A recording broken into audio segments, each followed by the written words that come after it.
There's a graphic now going around on social media. 10 ways you can actively reject your white privilege. The people pushing this are serious. And then they suggest that we must all abide by the strictures recommended in this post if we wish for a better country. So let's deconstruct this nonsense. Okay, number 1 says, take up minimal space during anti-racism dialogues and protests. Minimal space? I don't even know what that's supposed to mean. Should white people who don't like themselves put themselves in, like, mime boxes? Should they take Alice in Wonderland potion and shrink down? Or better yet, should they simply stop showing up? What's the big worry here? Man-spreading? Intimidation of the people who happen not to share a skin color but who share the same ideas regarding politics? I'd recommend that leftists lighten up, but they'd probably think that was racist. They then say, second, stop contributing to gentrification and calling it urban development. Stop investing in downtrodden areas and building nice homes and shops, people. Keep those downtrodden areas racially segregated. At least they're historic. The last thing we would want is people in those historic areas to have jobs in safer neighborhoods and nice restaurants. They must be relegated to poverty for the sake of the character of the place. 3. Listen when people call you on your microaggressions. I suppose this means not jumping from the nearest window, which is actually kind of a sacrifice. 4. Never invite people of color to the table for the sake of claiming diversity. I actually agree with this one. How about we just invite people to the table who are interesting and have knowledge, rather than judging them by their skin color? But you know who doesn't agree? Hillary Clinton. She actually suggested having a black person to be named later in her cabinet for the sake of claiming diversity. 5. Refrain from using your non-white friends as your urban dictionary.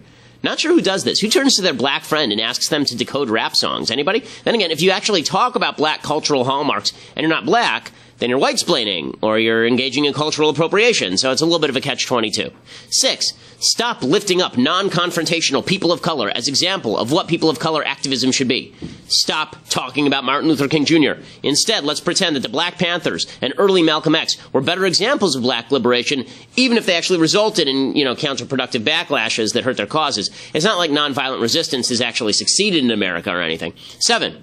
Call your friends, family, and coworkers out on racism, even if a person of color isn't in the room. This actually seems like a good idea. Like this post that we're discussing right now. It's racist. 8. Understand that all anti-racism work doesn't look the same and advocate accordingly. This means that you should let everybody do what they please, up to and including riots in Ferguson, presumably. 9. Realize that all discussions about race aren't for you, and be okay with it. You see, if you're called racist, or if we're discussing racism, you should shut up, because you're white. It's not for you. Yeah, it's about you, and yeah, you're the problem, and yeah, you suck, but shut up.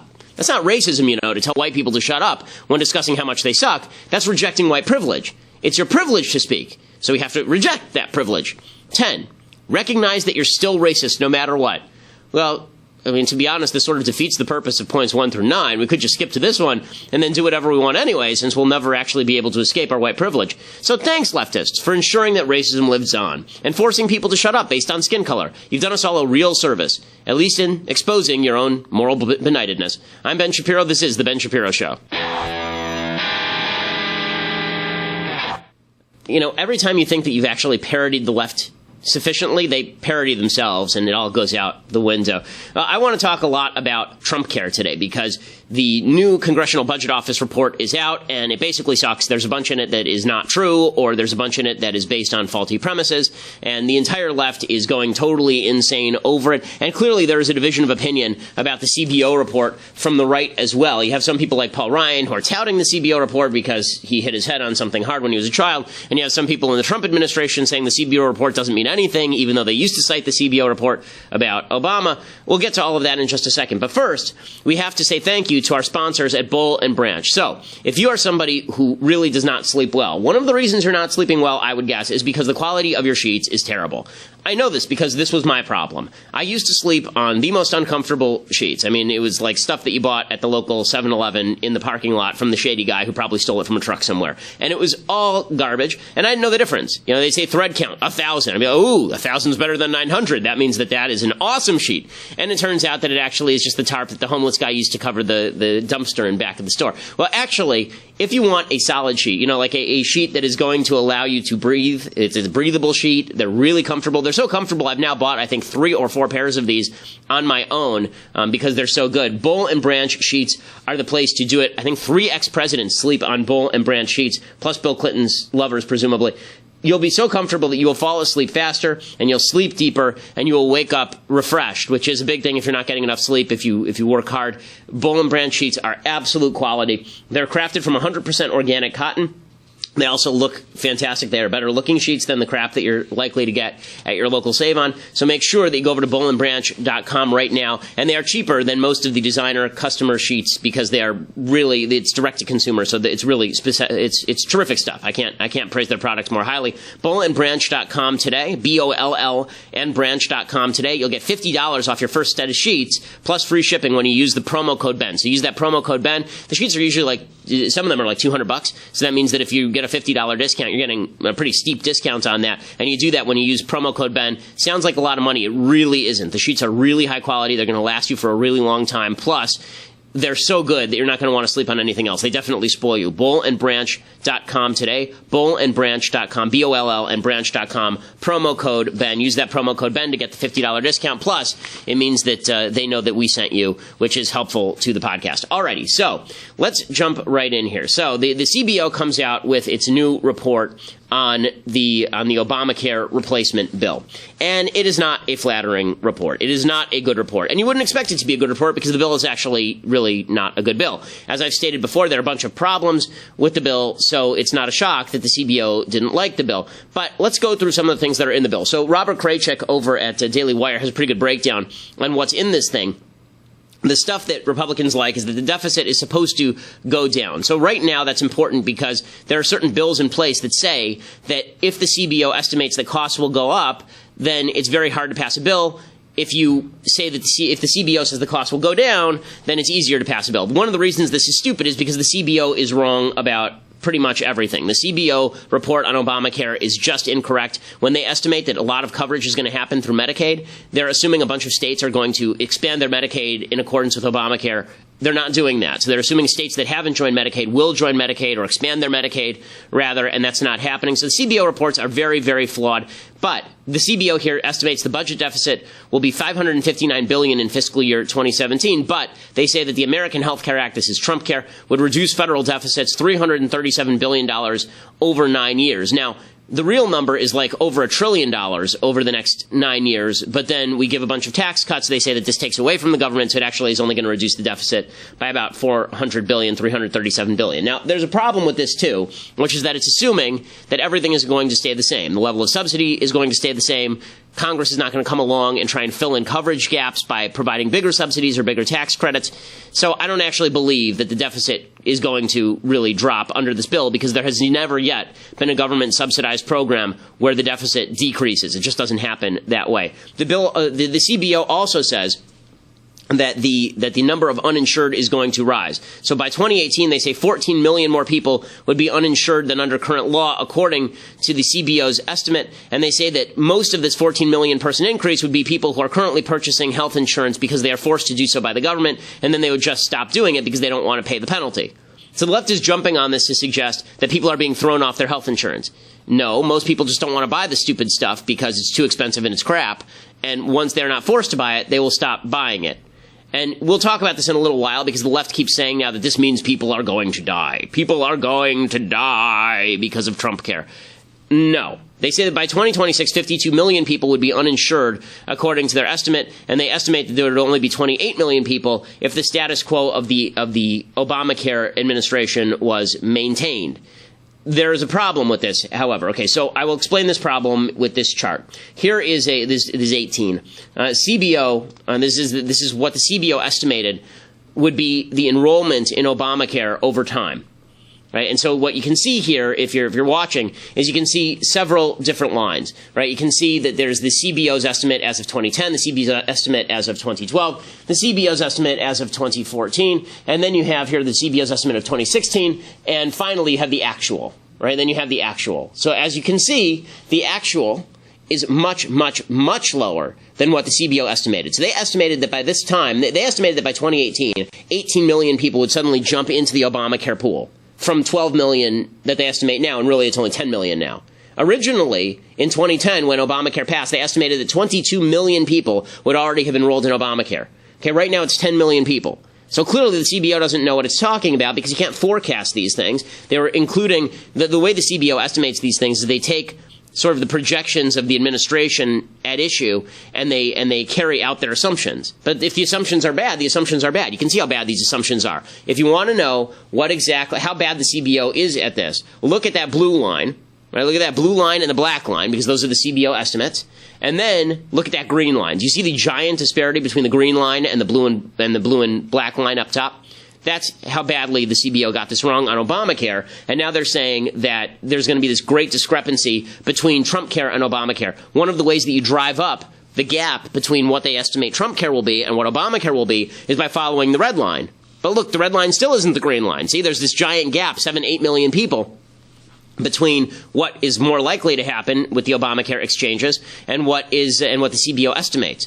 So what the CBO is doing is they're using that red line, and then they're contrasting it with what Trumpcare would do, when really they should be using the green line and contrasting it with what Trumpcare would do, and that is a much, much smaller gap. Okay, the CBO also says that health insurance companies are not going to survive. So despite all of the talk from Trump and team about how this is going to free up the market, it doesn't actually free up the market. They say that the market for non-group coverage insurance purchased individually would be unstable if the people who wanted to buy coverage at any offered price would have average health care expenditures so high that offering the insurance would be unprofitable. In other words, without a mandate, and this was the reason there was an Obamacare mandate, without a mandate, you don't have healthy people buying in because healthy people don't buy health insurance typically, or at least expensive health insurance. If you don't have healthy people buying in, that drives up the cost of health care for all of the other people who actually are sick, because it costs more to insure sick people than to bundle them together with healthy people. And that means costs go up and people are thrown off their insurance. That means the premiums are going to rise, and that's what the CBO estimates. They say that the premiums in the individual market will rise before 2020, and then they say that it will decrease after 2020 because a bunch of people will basically be covered by Medicaid expansion up to 2020, and also because they think that competition at that point will kick in, and finally you'll see the premiums decrease. The problem is 2020 is 4 years off from now, 3 years off from now, and there's no guarantee that that happens. And then finally, the CBO says, by the way, we don't know what we're talking about. Here's what the actual report says. It says the ways in which federal agencies, states, insurers, employers, individuals, doctors, hospitals, and other affected parties would respond to the changes made by the legislation are all difficult to predict, so the estimates in the report are uncertain. But everybody's taking it as gospel. So, number one, you shouldn't take it as gospel. That's just, let's be frank about this. The CBO, as we show in this chart, the CBO really is not correct here, and they don't know always what they are talking about. It is perfectly fair to question the CBO's forecast based on their history of bad forecasts. That's not stopping Democrats from going out there and pointing out that a bunch of people are, quote-unquote, going to lose their health insurance. Now, I want to start with this premise for 1 second and pause. Okay, when they say that people are going to lose their health insurance, people are going to die because they lose their health insurance, if your only metric of healthcare success is how many people are covered by any health insurance program, whether it sucks, whether it's Medicaid, then what that means is that in the end, the only way you're actually going to get to the number you want is through nationalized healthcare. If your only measure of success is how many people are quote-unquote covered, and it doesn't matter what the type of coverage is, and it doesn't matter what the quality of coverage is, it doesn't matter whether you can actually get a doctor through the coverage, if that's all that matters to you, then nationalized healthcare is the only solution. Because nationalized healthcare means that everyone's covered. Sure, the healthcare coverage is crappy. Sure, you can't actually benefit from the healthcare coverage, but everybody is covered. And you see the left jumping into this. They say that Obamacare is better than Trumpcare because Obamacare, quote-unquote, covers more people. But there's no evidence that that coverage is actually making healthcare outcomes better, and there's a reason for that. First of all, when you don't have health insurance in America, it's not like you die on the street. Virtually everybody who has a healthcare problem in the United States walks into an emergency room. Right? This is what illegal immigrants do in the state of California, overburdening the system. So the idea that the alternatives are you either have some sort of government-provided health insurance or you die in the waiting room, it's just not true. It's just not true. Beyond that, the vast majority of doctors actually don't accept Medicaid because Medicaid doesn't reimburse at proper rates. There are studies that actually examine whether Medicaid increases life expectancy, and what they find is basically no. So there's something called the Oregon Health Insurance Experiment that actually looked at this in Oregon, and it found that it did not decrease ER visits. So one of the purposes of having Medicaid is the idea, okay, you're covered now, so you don't have to show up in the ER. It actually doubled the number of ER visits because people thought that Medicaid just meant they were supposed to use the ER more, apparently. And when Medicaid users received more diagnostic care, which is true, it also had no statistically significant effect on several measures of physical health, including blood pressure, cholesterol, or cardiovascular risk. So the idea that being on Medicaid is a lifesaver, and if you're not on Medicaid, you die, it's just not true. Jim Garrity at National Review, he notes that as of 2015, only 2/3 of doctors took Medicaid, only 45% of doctors took new patients on Medicaid, so a lot of people have been grandfathered in. The Manhattan Institute says, quote, The best statistical estimate for the number of lives saved each year by the Affordable Care Act, Obamacare, is zero. Certainly there are individuals who have benefited from various of its provisions, but attempts to claim broader effects on public health and thousands of lives saved rely upon extrapolation from past studies that focus on the value of private health insurance. But the ACA has expanded coverage through Medicaid, not private health insurance. In fact, public health trends since the implementation of Obamacare have worsened because people have lost their private health insurance. They've been forced onto Medicaid, with 80,000 more deaths in 2015 than had mortality continued declining during the 2014-2015 rate achieved during 2000 to 2013. In other words, the life expectancy in the United States in 2015 under Obamacare actually decreased for the first time in 2 decades. So since 1990, life expectancy has been increasing in the United States. It actually dropped last year under Obamacare. So suggesting that getting rid of Obamacare will actually kill people, no evidence to suggest that's the case at all. Okay, we have to pause here to say hello and thank you to one of our sponsors over at My Patriot Supply. So, right now, if you are concerned, North Korea is talking about launching nuclear missiles at the United States. This is a real serious thing. Like, they're actually talking about doing this. They're bragging about it all the time. Most of us kind of write that off. Okay, what's the big deal? They're never going to do it. Well, they're never going to do it until they do it. You know, disaster never hits until it hits. Tornadoes, blizzards, earthquakes, these things don't hit until they hit. And when they do hit, you better be prepared. And that's why you need to talk to my friends over at My Patriot Supply. You can give them a call at 888-803-1413, 888-803-1413. For $99 plus free shipping, you get a 4-week emergency food supply. People around the office have already tried it. They say that it actually tastes really good. So it's $99 plus free shipping. You can check it out. My Patriot Supply, 888-803-1413. Go online right now. If you're watching this online, go at preparewithben.com. Preparewithben.com. That's a 4-week emergency food supply and makes sure that you and your entire family are covered for a significant period of time following a disaster, in case emergency services can't get to you, in case you can't have access to the grocery store, in case the grocery stores have not been supplied properly.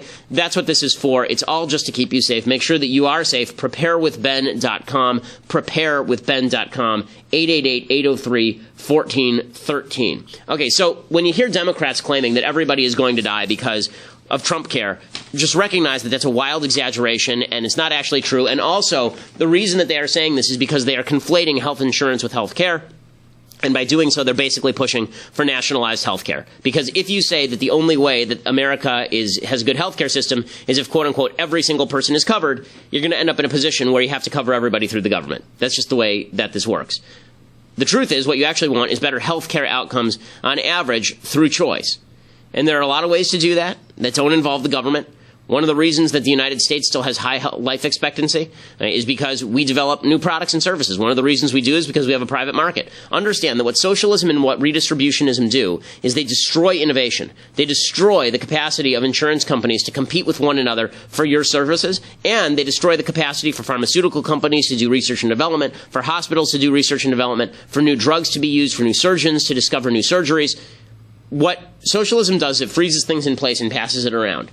And what capitalism does is it doesn't freeze things in place and pass it around, so there's more inequality under capitalism than socialism, but it allows innovation, it allows prices to drop, and that allows more people to have access. And that is the important thing. Now, the problem is that the Trump administration has a real divide when it comes to how they understand what Trumpcare ought to be. And you can see that in how they are dealing with the CBO report, which is really quite fascinating. So, Donald Trump is basically on the verge of suggesting that we ought to just let Trumpcare go and let Obamacare implode, which, as I said yesterday, is not a solution because entitlement programs don't implode, they just get bigger. Here is Donald Trump talking about Obamacare. And it's imploding. And 17 will be the worst year.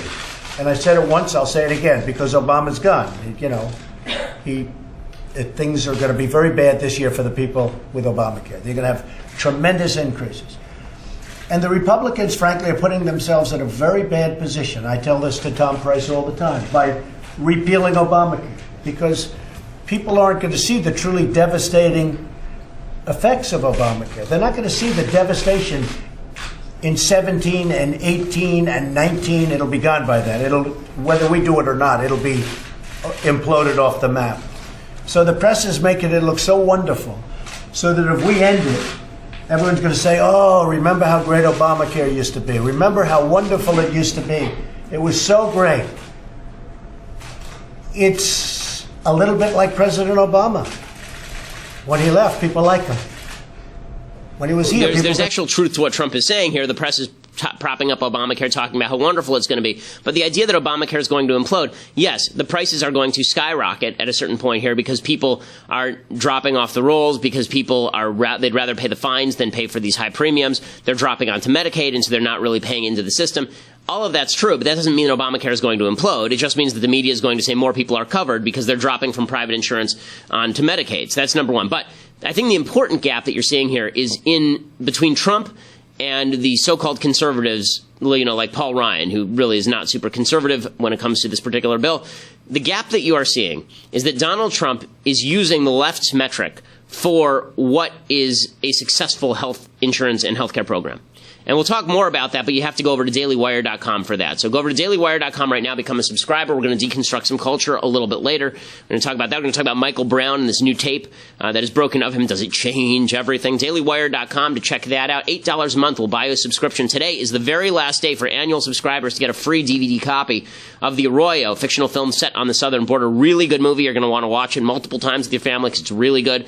Dailywire.com, annual subscribers get that movie. Today is the very last day for that deal. So dailywire.com, $8 a month. Plus, if you just want to listen to the show a little bit later, then you can always go over to iTunes or SoundCloud and check it out. And to make sure that if you go over to iTunes, make sure that you leave a review. We really appreciate it. We are the largest conservative podcast in the nation. So the disconnect between kind of the Trump wing and the Ryan wing on Trumpcare is that Trump's metric for success here is how many people are covered. And that's because during the campaign he kept saying, don't worry, everybody's going to have health care. Everyone's going to be covered.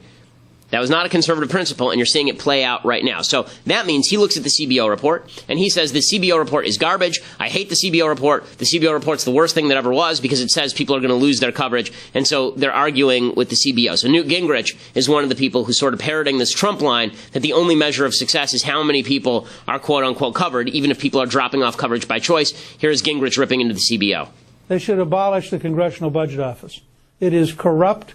It is dishonest. It was totally wrong on Obamacare by huge, huge margins. I don't trust a single word they have published, and I don't believe them. Okay, so, that's a convenient answer. They were citing the CBO to talk about how Obamacare sucked 5 minutes ago, but what he's saying here is not completely false. I mean, I just said it 5 minutes ago. That the CBO, its estimates on Obamacare are completely wrong, and so we have to take all of its estimates with a grain of salt. But it's interesting because the reason he's ripping the CBO here is because he's very unhappy with the report. And the reason he's unhappy with the report is because the headlines are that millions of people are going to lose their coverage. Tom Price over at HHS, working for Donald Trump, he says the exact same thing. So we disagree strenuously with the report that was put out. We believe that our plan will cover more individuals at a lower cost and give them the choices that they want, for the coverage that they want for themselves and for their family, not that the government forces them to buy. Okay, finally, we have Paul Ryan, okay? And Paul Ryan is going to go the absolute opposite direction. So he's going to say that the CBO report is great. Why? Because Paul Ryan and the Trump administration aren't on the same page, and Paul Ryan believes that the CBO report says the deficit is going to be reduced. So he says our chief goal here as the government should be to reduce the deficit. And coverage, that's up to the individual. So this is the difference between Trump's vision of what Trumpcare should be and Ryan's vision of what Trumpcare should be. The part that Ryan likes about Trumpcare is that Trumpcare cuts a lot of subsidies, even while it provides new subsidies, which is why I hate it. It cuts some subsidies, and that's why Ryan likes it. The reason that Trump doesn't like Obamacare is because he doesn't think it covers enough people. So they're actually coming at this from different directions. So here's Paul Ryan saying he likes the CBO report. Well, actually, I think if you read this entire report, I'm pretty encouraged by it, and it actually exceeded my expectations. Okay, and then he's asked by Brett Baer, well, what is a CBO report that you are discouraged by? What does that look like exactly? Mr. Speaker, if you're encouraged by this CBO report, what's a CBO report you're discouraged by? No, I've seen a lot. I've been reading them all half my life. But the point I'm saying is what CBO did was they validated. We are block granting Medicaid back to the states, saving $880 billion right there. This is an $883 billion tax cut for families and small businesses that helps lower their health care costs. And it saves money and reduces the deficit. So that's really good on all those points. Okay, so here's how this gap in perception is going to play out between Trump and Ryan. And it ain't good, okay? The way this is going to play out is that Ryan is saying this bill is great because it lowers cost. And Trump is saying, well, The bill isn't that great if the CBO is saying that people lose their coverage. So the goal of Trumpcare under Trump is increase the amount of coverage for people. The goal of Ryan under Trumpcare is lower the cost. This puts them at serious odds. I mean, this is not something that is going to hold together real well, because now Trump doesn't like the headlines. And you can see Trump, from that earlier clip that we played, you can see that Trump is uncomfortable even getting rid of Obamacare. So here's the great irony. Trump was elected to repeal and replace Obamacare. The reality is they could just repeal it. They could just get rid of it. And if they did, the CBO says that fewer people would actually lose their health insurance if they just got rid of Obamacare than if they replaced it with Trumpcare. What's actually going to end up happening, in my opinion, is that this thing is going to die an ugly death. Paul Ryan and Reince Priebus are going to be thrown under the bus by Trump, and you're going to get some actual infighting. And the person sitting on the sidelines enjoying all of this is, of course, Steve Bannon, the guy who spent his entire career over at Breitbart talking about how Obamacare needed to die. He will end up being the one who ends up preserving Obamacare. That's the way this looks like this is going to go right now, and that's all because too many Republicans have bought into the idea that it is government's job to provide you your health insurance. If you believe that you're going to use that Democrat metric, that number of people who are covered by health insurance is the only metric that matters, whether it's public insurance or private insurance, doesn't matter, then you're going to end up at a place where the only plans that are embraced are ones that increase public insurance. Because the fact is, so long as there is choice, millions of people are not going to join a health insurance program. So long as there is choice and freedom, millions of people, for reasons bad and good, are going to decide that they don't want to pay those premiums. They'd rather have the money for something else. So you can't use the Democrat metric unless you want to end up with a Democrat solution, and yet that is exactly the metric that the Trump administration is using. It's not the metric that Ryan is using, but Ryan doesn't even know how to explain it. So when Ryan is asked about reductions in coverage, instead of him saying, look, freedom works how freedom works, and health insurance is not necessarily health care, which is why the life expectancy went down last year. It's why nationalized healthcare countries have universal coverage but poor result. All of that is true. But the Republicans don't know how to argue that because they're using the Democrat metric. Once you buy into the Democrat metric, you end up with a Democrat solution. That's why Trump is angry at the CBO and trying to argue the CBO is wrong, even while Ryan is arguing the CBO is actually right, which means that it's all going to fall apart. Okay. Meanwhile, the media just continues not to know how to deal with Donald Trump. And I have to say that one of the reasons they don't know how to deal with Donald Trump and the Trump administration is because the Trump administration is all over the place when it comes to telling a story. So I think some of this is that they wouldn't know how to deal with any Republican. If it were Mitt Romney, they would be half, again, as vitriolic and nasty. But I think that Trump does present some special challenges to people in the media to be a little bit fair.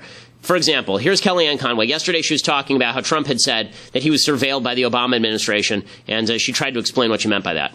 What I can say is there are many ways to surveil each other now, unfortunately. Do you believe there was an article this week that talked about how you can surveil someone through their phones, through their, certainly through their television sets, any number of different ways, and microwaves that turn into cameras, etc. What? I'm not aware of microwaves that turn into cameras, Inspector Gadget. She later came out and she said, I didn't really mean that. Inspector Gadget is not me, which is a good line. But yeah, it's hard to fact check stuff when people say this kind of thing. So what Trump said was, if you recall, the media making a big deal out of this. I don't think it's a big deal. I think Trump was mouthing off because that's what Trump does. And I think we all ought to get over it. Trump mouths off. Don't take him that seriously because it's kind of obvious when he's just mouthing off. But Trump says, as you recall, that Obama wiretapped him. Now Sean Spicer is broadening that claim to claim that somebody surveilled him, but not using wiretap, and it wasn't necessarily Obama, which is a slightly different claim. Here's Sean Spicer. Let's get back. I think there's two things that are important about what he said. I think recognizing that it's the Obama, he doesn't really think that President Obama went up and tapped his phone personally. I think, but I think there's no question that the Obama administration, that there were actions about surveillance and other activities that occurred in the 2016 election. That is a widely reported activity that occurred back then. The president used the word wiretap in quotes to mean broadly surveillance and other activities during that. And that is, again, something, it is interesting how many news outlets reported that this activity taking place during the 2016 election cycle, and now are wondering where the proof is. It is many of the same outlets in this room that talked about the activities that were going on back then. And this is sort of the fight that's happening between the Trump administration and the press. Trump will say something that's off the wall, but has a grain of truth to it if you actually stretch it. And then the press will say that it has no grain of truth to it at all. It's just crazy. And then it all falls apart. So Sean Spicer continued along these lines, by the way. He says, he was asked, how can you trust Trump considering that he keeps changing his story? And listen to Spicer's answer. When you're asking about the validity of the CBO report, again, I refer you to the CBO itself. The number that they issued that would be insured in 2016 was 26 million people. The actual number is 24 million. The actual number is 10.4. That's not a question of our credibility. It's a question of theirs. Do you have anything more? The bottom line is the question that you still have not answered is, can you say affirmatively that whenever the president says something, we can trust it to be real? If he's not joking, of course. I mean, but in that case, that's the caveat, right? It's always going to be if he's not joking, of course. And this is driving the left nuts because they can't tell when Trump is joking. So Jake Tapper on CNN, he says that, this is craziness. How are we supposed to follow Trump around when we don't know what he's talking about? Now, to recap, since those tweets 9 days ago, this charge by the president has been called false by the director of the FBI, false by the former director of national intelligence, and not one credible, informed source that we can find in Washington has said that the president's accusation is true. And I'm including Vice President Pence in that group. To say that members of the House Intelligence Committee are expecting reams of paper to prove this charge coming their way today, well, that would be doing a disservice to the members of that select committee. And we as a nation... The media are losing their mind over this because they don't really know what to do, right? Shep Smith, and on Fox News, he says, well, we can't even quote Kellyanne Conway anymore because we don't know what the hell she's talking about. Trump to hand over evidence to support his claim that President Obama tapped his phones. So far, there's absolutely nothing. But his senior advisor, Kellyanne Conway, whom we really don't quote much anymore because, well, history, is noting that phones aren't the only way people spy on people. For instance, what about televisions? And then she said, your microwave. Okay. So Shep Smith's losing his mind, too. And it's just, this is unfortunately, I think, how this is going to go from here on in. I think the media is going to go crazier and crazier. And some people on the right are happy with that because they say, okay, it's Trump trolling the media and they totally deserve it. There's something to that. But I think that at a certain point, we're just going to have to get down to brass tacks. If Trump and his spokespeople say things, they should attempt to be as literally true as possible. If they don't do that, basic due diligence, I can't completely blame the media for being a little bit uncomfortable because, again, I don't know why you would trust the media to cover you properly when you can't even cover yourself properly. Okay, we have to stop and say thank you to our friends over at Birch Gold. If you are concerned that perhaps the economy is a little bit superheated right now, if you are not, if you think the economy is going to continue to go well, but you want to diversify for the future, now's a good time to go over to my friends over at birchgold.com.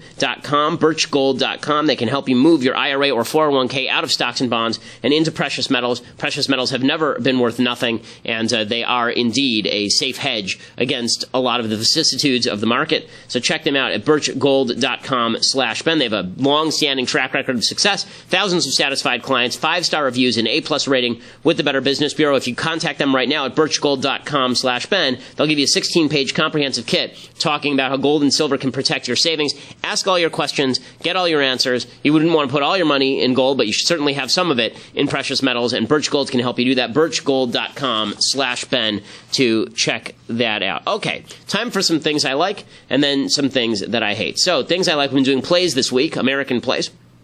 And this is sort of it's performed a lot, but it's sort of overlooked very often as a great play, and that is Our Town by Thornton Wilder. If you get to the third act and you're not openly weeping, then you're watching a really bad production of Our Town. The play itself is about the history of this small town and people who have passed on and they're still watching over the small town. It's all about the relationship between a girl and her mother, and it's beautiful in many ways. The thing about trying to summarize plays like this without giving away the plot is there's not that much to say about them other than you should read it or you should go see it. But it is a slice of Americana, and it does make you nostalgic for a time when there was a sense of community in America, a sense of community that's largely broken down in America's major cities as we continue to urbanize and polarize ourselves using Facebook and Twitter and only interact with each other online. Our Town is about the fact that it is our town and that America still is our town, and that means that we ought to have some sort of social fabric that binds us to each other and binds us to our family. It is a heartbreaking play, a very moving play, Our Town by Thornton Wilder. Okay, other things that I like. So this video, I just couldn't stop laughing. Apparently, there is a statue of Lenin, and it was being transported I guess this was being transported somewhere in Ukraine, I think, and this is the video of them trying to move the statue of Lenin. It doesn't go well for old Vlad.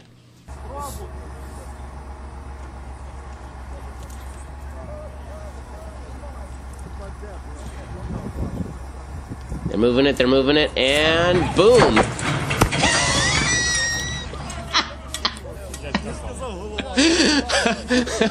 Okay, somebody lost their jobs. That's unfortunate, but they're trying to move the statue of Vladimir Lenin. They've got the cable tied around the chest of the statue, and it slips up around his neck, so he's hanged, and then the head pops right off, which, that's glorious. If only that had happened to Vladimir Lenin in real life.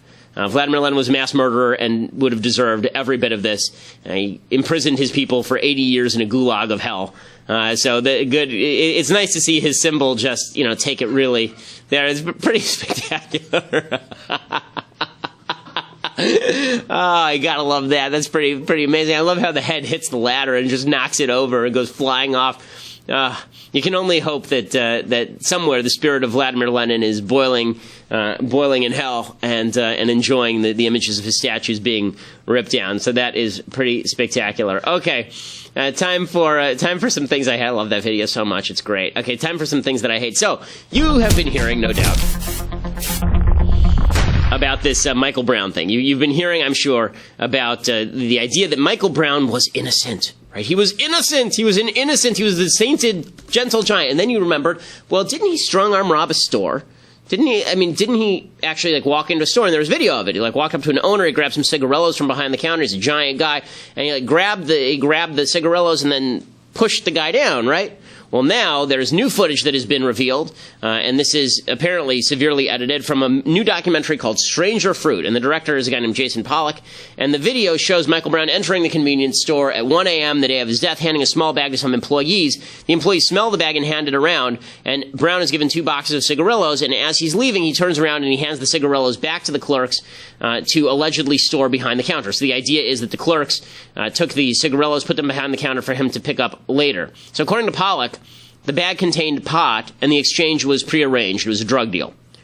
If your defense to Michael Brown was a strong-arm robber is Michael Brown was a drug dealer, that's not a strong defense. Also, the employer, the owner, was not in on this, right? The employer obviously is not in on this. I mean, you can see the tape. Brown goes and grabs the cigarette. So here is the way this works, folks. If I steal a piece of property and I trade it to you, but I don't give it to you, right? I say to you, you know what? I'm going to trade you. You are going to give me a baggie of pot, and in return, I'm going to give you Mathis's car. So you just go over to Mathis's house tomorrow and take possession of Mathis's car. That is still robbery. If Mathis comes out and you punch him in the face, you shouldn't, because Mathis is a tough hombre. But let's say you did that. That would still make you a strong-arm robber, right? The fact that you think you own the car doesn't mean you own the car. You didn't actually trade with Mathis. You traded with me, and I didn't own the car. So I was selling a piece of property that I didn't own. So if these people actually didn't own the cigarillos, which they apparently didn't, they just worked at the store, and that was not a legit trade. It's not like Michael Brown could then go to the courts of law and say, well, I traded them pot, and then they didn't give me my cigarillos. That would not work. That would not work. So he assaulted an innocent guy. And this doesn't mean that he didn't assault. He still assaulted an innocent guy. He was just a drug dealer while he did it.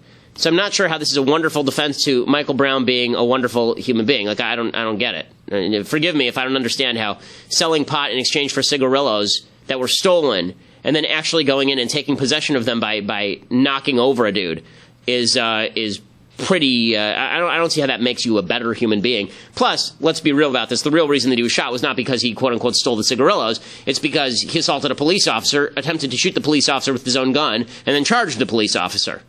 Now, that was the reason why the cop pulled him over in the first place, is because he was suspected in a strong-arm robbery, but that's not the reason he was shot. Lots of people are suspected in robbery who don't get shot, it turns out. Okay, other things that I hate. Some idiot. People on the left just do not understand science in many ways, and this is a shocking example. There's a Texas bill that would outlaw male self-pleasuring.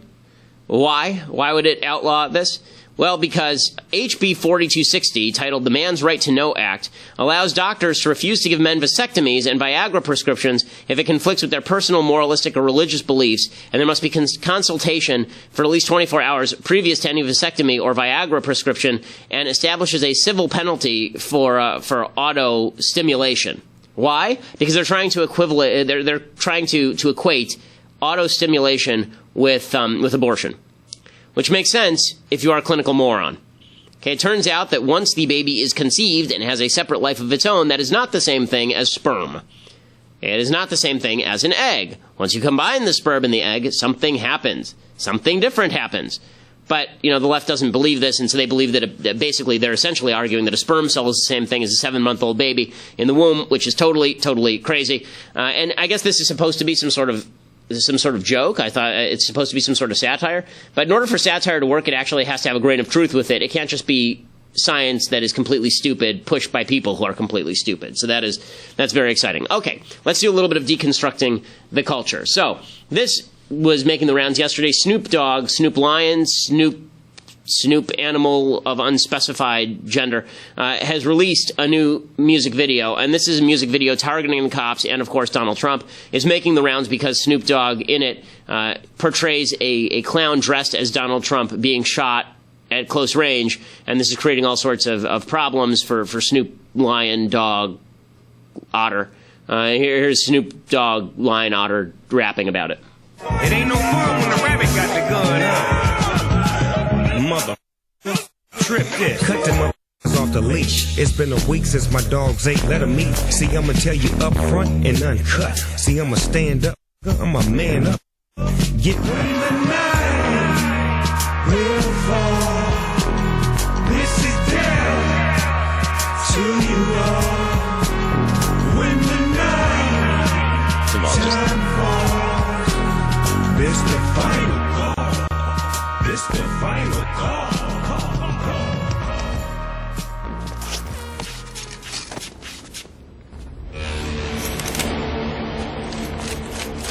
And there's Snoop holding up Donald Trump and then pretending to shoot him, pretending to assassinate Trump. And then they've got him chained up, if you can't see, and passing around a cigar, but not giving it to Trump because Trump wants their cigar. So that's just wonderful. They've got a girl in the background holding a baseball bat with nails through it, standing next to the clown president of the United States. And this is not good. If they had done this imagine somebody had cut this video about President Obama and shown somebody attempting to assassinate President Obama and then chaining him up. Would the media be laughing today, or would they be going nuts today? His lyrics are also awful. It's trying to keep from dying in these MFing streets, F the police, from a black man's point of view. Resident Evil, it's all on camera, and they still don't believe you. First of all, terrible song. Second of all, Snoop Dogg has a serious history with the law, okay? If you actually look, I'm going to look up his criminal record, okay? Let's look up Snoop Dogg's criminal record right this very instant. He was convicted in 1990 of felony drug possession and possession for sale. The rapper also faces charges from an incident in 2007 at John Wayne Airport when a collapsible police baton was found in his computer bag. So he has a not insignificant criminal history. He was also arrested in connection with the death of who did he kill? He didn't kill anybody, but he was arrested. I'm trying to find the exact wording. So shortly after, this is from Wikipedia, so shortly after graduating from high school, he was arrested for possession of cocaine, and for the following 3 years was frequently in and out of prison. Snoop, along with his cousins Nate Dogg and Little One Half Dead and friends Warren G, recorded homemade tapes, and he was also arrested in connection with the death of Philip Wolder-Merriam, a member of a rival gang who was shot and killed by Snoop's bodyguard McKinley Lee in 1993 while he was recording Doggy Style. He was charged with murder along with Lee as he was driving the vehicle from which the shooting had commenced. They were defended by Johnny Cochran. They were acquitted. Lee was acquitted on grounds of self-defense. Snoop Dogg remains entangled in the legal battles around the case for 3 years. He was also arrested he was stopped for a traffic violation, and a firearm was found by police while conducting a search of his car, and he pled guilty. He was arrested for possession of a firearm in 2006. He was arrested again in 2006 because he was creating a problem at an airport, I guess. He has a long history with the law, in other words. So this idea that the police are the ones who are mistaken, and it's not you being a repeat criminal. I don't think that Snoop Dogg has a lot to talk about here in terms of police brutality and how terrible the police are, and I certainly don't think he has a lot to talk about how the police are the bad guys when he's cutting a video shooting Donald Trump in the head. I have a pretty, if you're going to talk about people who are violent, or who are encouraging a climate of violence, I think that you might want to start with this Snoop Dogg video instead of starting with the cops who are actually out there protecting people from people who attempt to shoot people dressed as the President of the United States. Okay, we will be back with more tomorrow, more updates on Trumpcare. We'll see how this whole thing shakes out. It doesn't look good at this point, folks. It doesn't look good, but we'll bring you the latest. I'm Ben Shapiro. This is The Ben Shapiro Show.